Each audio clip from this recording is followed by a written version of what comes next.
आत्मीय भक्तजनों, सप्रेम जय श्री हरि। आज का प्रसंग है शरणागति का फल। कहानी इस प्रकार है, समझने की कोशिश करेंगे कि शरणागति का क्या फल होता है। अगर आप भगवान के शरण में जाएंगे तो क्या फल मिलेगा। एक छोटी सी बकरी को क्या फल मिला। एक बकरी झाड़ी में फंस जाने से अपने डुंडे से अलग हो गई और घर नहीं लौट पाई। सभी बकरियां चली गई। इस बकरी ने सोचा कि आज मेरी मृत्यु निश्चित है। रात में नाना प्रकार के जंगली जानवर घूमते हैं और जो मुझ निर्बल असहाय को कहीं छोड़ेंगे नहीं। यह सोच सोच कर वह एक तालाब के पास पहुंचती है। वहां जंगली जानवर पानी पीने आते हैं। वहाँ उसे एक शेर का पंजा दिखाई देता है। उसने सोचा अगर इस पंजे के मैं आश्रय ले लूँ तो शायद बच जाऊँ, डर से इधर कोई नहीं आएंगे। ऐसा सोचकर वह वहीं बैठ गई। जब भी कोई जंगली जानवर आकर उसे खाने का भय दिखाए तो वह उस शेर का पंजा दिखाकर बोलती है कि देखते नहीं हो, मैं जंगल के राजा की शरण में हूँ। तभी सभी डर कर भाग जाते। अंत में शेर आया और उसने कहा, अरे बकरे, यहाँ क्यों बैठी हो, मैं तुम्हें खाऊंगा।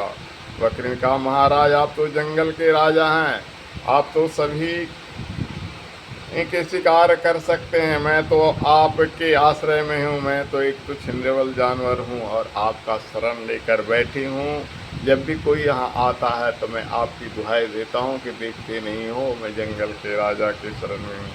आपके शरणागत जानकर मुझे सब छोड़ देते हैं, भला आप मुझे कैसे खाओगे। शेर ने सोचा, मेरे खाने के लिए तो बहुत जानवर है, किंतु यह निरीह प्राणी मेरी शरण में है, क्यों न मैं इसे अभय प्रदान करूं। उसने एक हाथी को रोककर कहा, अरे हाथी, मेरा आदेश है कि तुम इस बकरी को अपनी पीठ पर बिठाओ और जहां तुम किसी पेड़ के नीचे रोक दोगे वहां उसको डाली का पत्ते खाने दोगे, ये खा लेगी। इस प्रकार बकरी निर्भय होकर जंगल में विचरती, क्योंकि उसने जंगल के स्वामी के शरण जो ले रखी थी। इसी प्रकार से जिन्होंने भगवान की शरण ले ली, ईश्वर के शरण ले ली, अपनी जगत पिता स्वामी के शरण ले ली, वह इस दुस्तर संसार सागर से पार कर गया। क्योंकि संसार सागर उसे गाय के तूर के समान है और भगवान उस मनुष्य के इस संसार सागर से पार लगा देते हैं। वह मनुष्य किसी से डरता नहीं है।